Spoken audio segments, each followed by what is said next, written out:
What really happens to missing hikers in the Appalachian Mountains?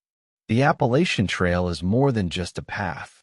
It's a legend carved into the spine of America, a 2,000-mile footpath stretching from the mountains of Georgia to the forests of Maine. Every year, the trail sees millions of visitors, though the number of through hikers attempting the entire length has recently dropped to around 1,200 or so, partly due to the devastating impact of storms like Hurricane Helene. People come seeking adventure, solitude, and a connection with something ancient. They come for the views, the whisper of the wind, and the profound silence of the woods. But for some, that silence becomes permanent. For some, the trail is the last place they are ever seen alive. We've all heard the tragic headlines. Hiker succumbs to the elements. Hiker takes a fatal fall. Hiker gets disoriented. These are the logical, heartbreaking conclusions we're given. And look, accidents are real. The trail is a grueling test of endurance, and injury and dropout rates are notoriously high. But those neat and tidy explanations don't cover everything. They don't explain the cases that defy all logic, the ones that keep seasoned search and rescue officers awake at night. For decades, whispers have circulated among SAR professionals that some cases are different. The evidence doesn't add up. The circumstances are so bizarre, they feel impossible. Today, one of those officers is breaking his silence.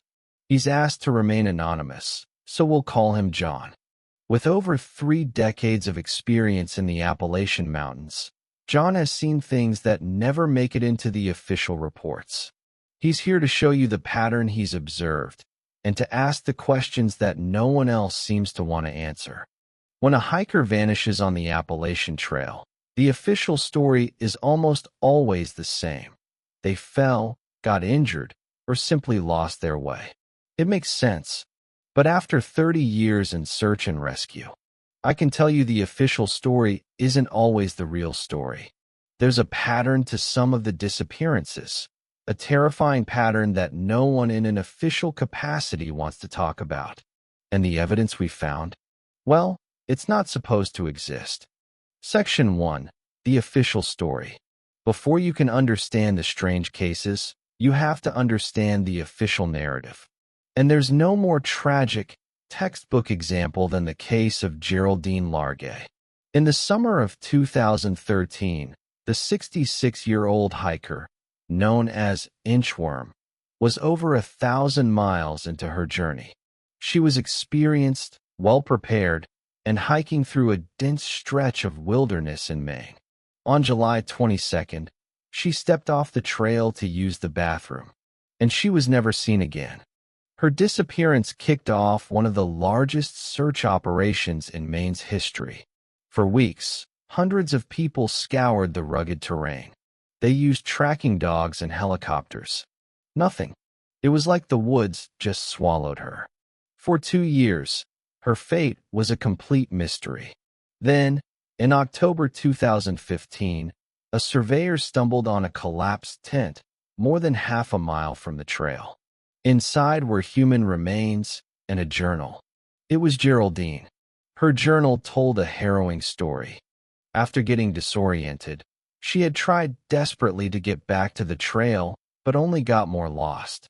She set up her camp, hoping for rescue, and survived for an agonizing 26 days before she died from exposure and starvation. Her final entry was a heartbreaking plea. When you find my body, please call my husband George and my daughter Carrie.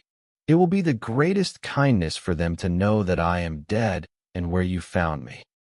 Geraldine Largay's story is a profound tragedy, but it's an understandable one. She was alone, she went off trail, and she made a navigational error she couldn't recover from. This is the official story. It's logical, it's supported by evidence, and it provides a clear, devastating cause and effect. This is the box most disappearances are put into. But according to John, this isn't the only story. It's not even the most disturbing one. Section 2. The revelation begins. John's voice is calm, but heavy with experience. The Geraldine Largay case, it's a tragedy, plain and simple, John begins. Every SAR officer has been on searches like that. You do everything you can, and when you finally find them, even 2 years later, there's a sense of resolution. You can give the family answers. The story, as awful as it is, makes sense. He leans forward slightly. But what about the stories that don't make sense? The ones where there is no story? No journal, no last campsite, no tracks, nothing. Those are the cases that get under your skin. The ones we talk about in hushed tones after the reporters go home. For 30 years, John worked in the heart of Appalachia. He knows how lost people behave. A lost person, even a child, almost always follows a pattern. They travel downhill. They follow water. They leave signs, even accidentally. A broken branch, a scuff mark, a dropped piece of gear. When we bring in trained dogs, they can pick up a scent. There's a science to it. We find their point last seen, their PLS, and we build the search out from there. But these other cases, he continues, they break all the rules. The first thing you notice is the speed. The person is there 1 minute and gone the next. Not over an hour, but in a window of just a few minutes. Often, they vanish from the middle of a group. The second thing is the total lack of evidence. The dogs can't find a scent. They get agitated, they circle, but they can't lock on. It's like the person was just plucked out of the air. No footprints, no snagged clothing, nothing. He shakes his head. Official reports will say lost or missing, presumed deceased. But on the ground, we know it's different. We know something happened in that moment that we can't explain. The books are closed, but for us, the questions never go away. To really get what I'm talking about, you have to look at the cases. You have to start with a little boy who vanished on a sunny afternoon in the Great Smoky Mountains. Section 3. Case Studies of the Impossible. Case Study 1. The boy who vanished playing hide-and-seek. On Father's Day weekend in 1969, the Martin family was on a camping trip in the Great Smoky Mountains National Park. 6-year-old Dennis Martin, his brother, his father, and his grandfather hiked to Spence Field, a grassy bald near the Appalachian Trail. Late in the afternoon, Dennis and his brother decided to play a prank on the adults, hide on opposite sides of the trail, and jump out to surprise them. Dennis, wearing a bright red shirt, went one way. His brother went the other. His father watched him duck behind a bush just a few yards away. The adults walked by. The other kids leaped out, laughing. But Dennis never did. After a moment, his father called his name. No reply. He walked to the bush. It was empty. The forest was silent. In less than 5 minutes, in broad daylight, Dennis Martin had vanished. This case is the template, John explains. It has all the hallmarks that came to define these bizarre disappearances. The first hours are critical for a missing child. They're almost always found within a mile or two of where they were last seen. A kid that young isn't going to bushwhack up a mountain. But the search for Dennis found nothing. Within hours, a torrential rainstorm hit. The official line was that the rain washed away any tracks, any scent, John says. And true, that makes the job 1,000 times harder. But it also creates mud. A 6-year-old boy in a panic, running through that, would have left some sign. A footprint in a soft bank, a piece of his red shirt on a thorn bush. We found nothing. The dogs found nothing. The search became the largest in the park's history. Over 1,400 people, including Green Berets, combed 56 square miles of brutal terrain. They found nothing.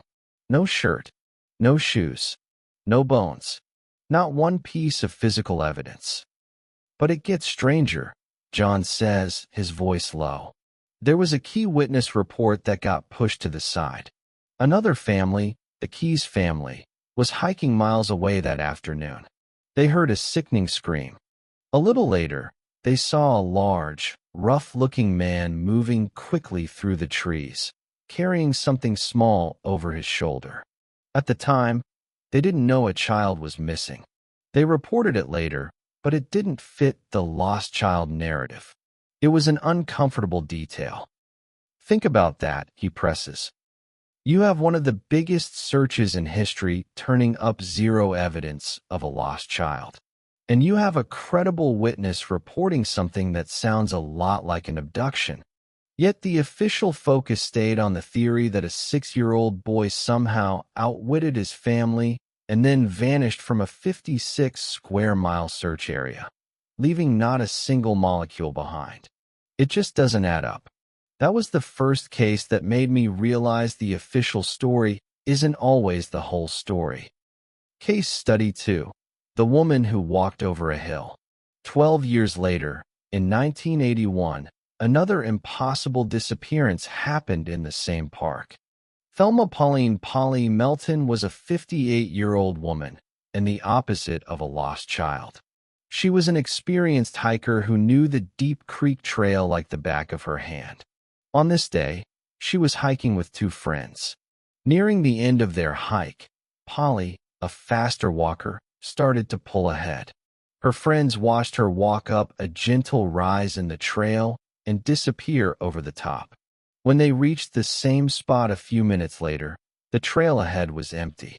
They figured she'd just gone on to the campground where her husband was waiting. But she wasn't there. She never arrived. In the time it took her friends to walk a few hundred yards, Polly Melton had vanished. This one, John says, is a ghost story without the ghost.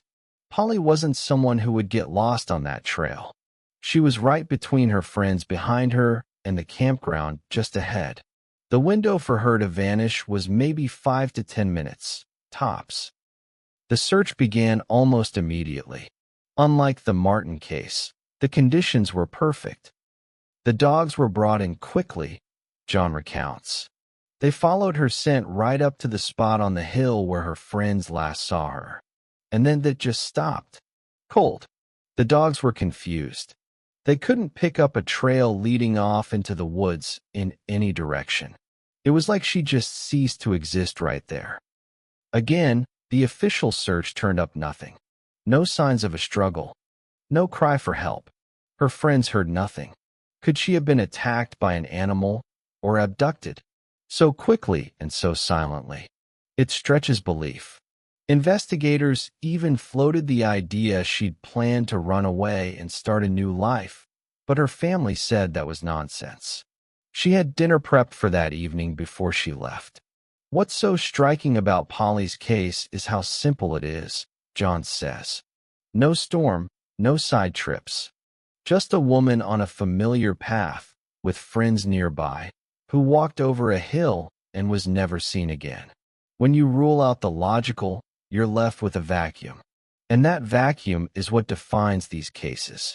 It's a total lack of evidence where there should be plenty. Case Study 3. The Ghost Camp. To show this isn't just something from the past, John describes a more modern scenario, a composite based on the unsettling details he's seen in several recent cases. Let's call the hiker Michael.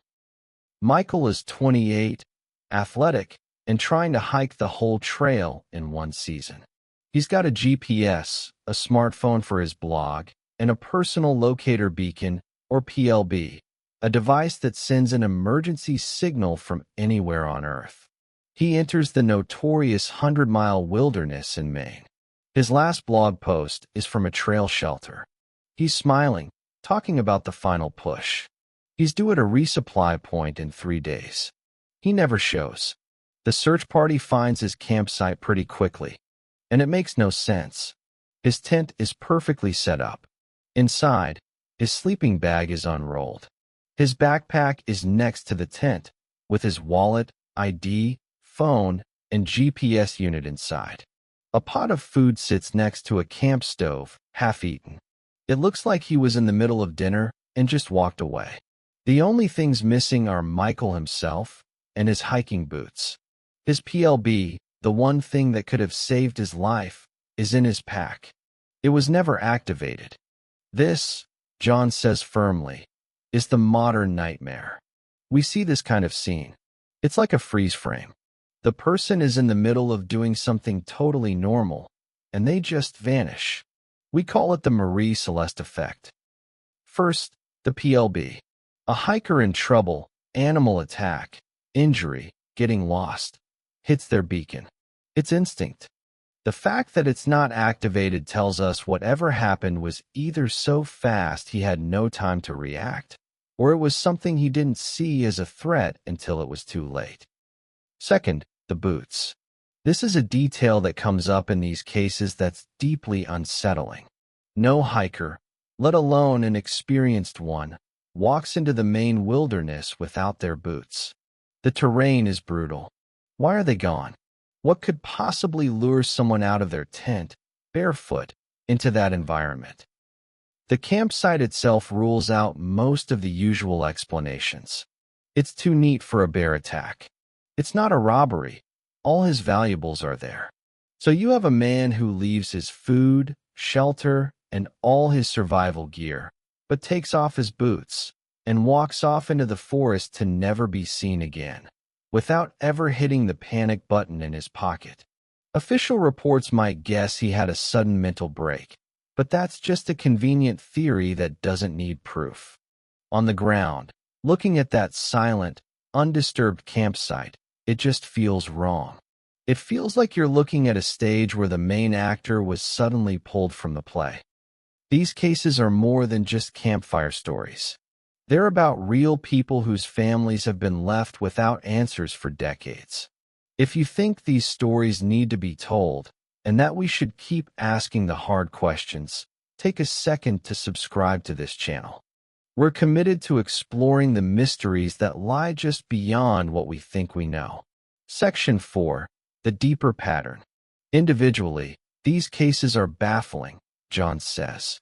But when you see them pile up over 30 years, you stop seeing them as isolated incidents. You start to see a pattern. He starts connecting the dots between cases like Dennis Martin's, Polly Melton's, and the modern ghost camps. First, as I said, is the suddenness. These people don't wander off. They are present one moment and gone the next, often from what should be a safe place. Second is the total lack of physical evidence. No tracks, no clothing, and critically, no scent for the dogs. This is one of the most consistent and bizarre elements. Highly trained dogs can't find a trail, even hours later. It's like the scent was just erased. Third, there are environmental correlations that are just weird. Many disappearances happen near specific types of terrain, like large granite boulder fields or dense berry patches. It comes up again and again. A lot of these events also happen right before a sudden, dramatic shift in weather. A storm rolls in right after they vanish, washing the landscape clean. It happens so often it feels less like bad luck and more like an accomplice. Fourth, when evidence is found, it's often bizarrely out of place.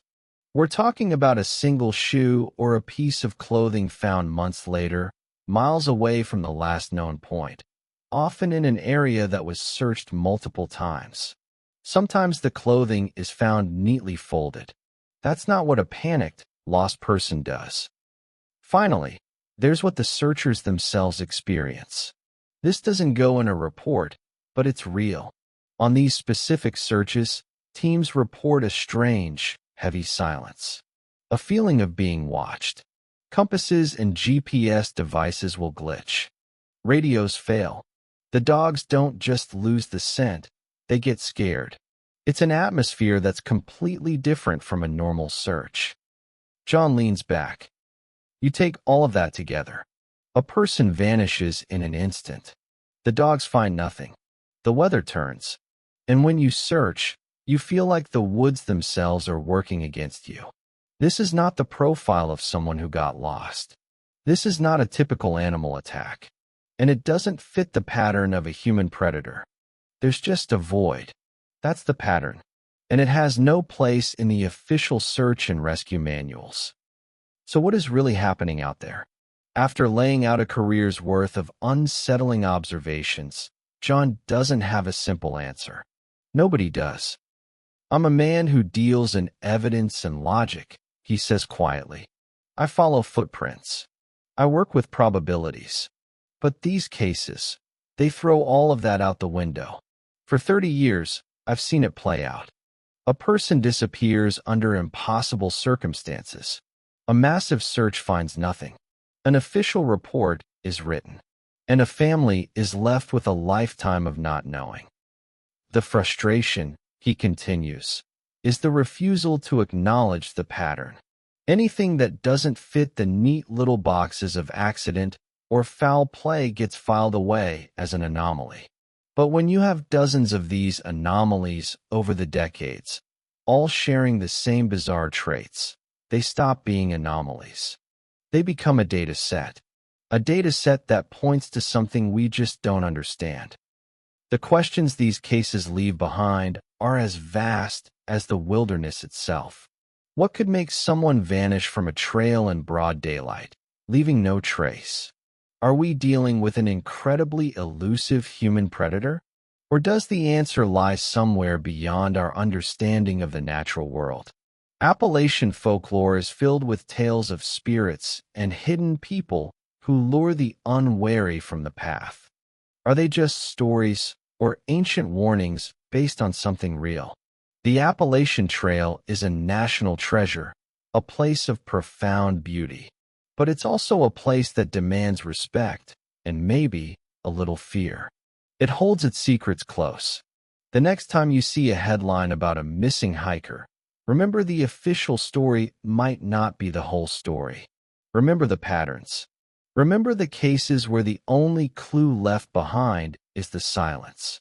Be prepared. Be vigilant. And never underestimate the wild places. Because sometimes, when you step into the woods, you aren't alone. What do you think is happening on the Appalachian Trail? Do these patterns point to an unknown predator or something stranger? Share your theories in the comments below. And if you want to keep exploring the world's greatest unsolved mysteries, don't forget to subscribe and hit the notification bell.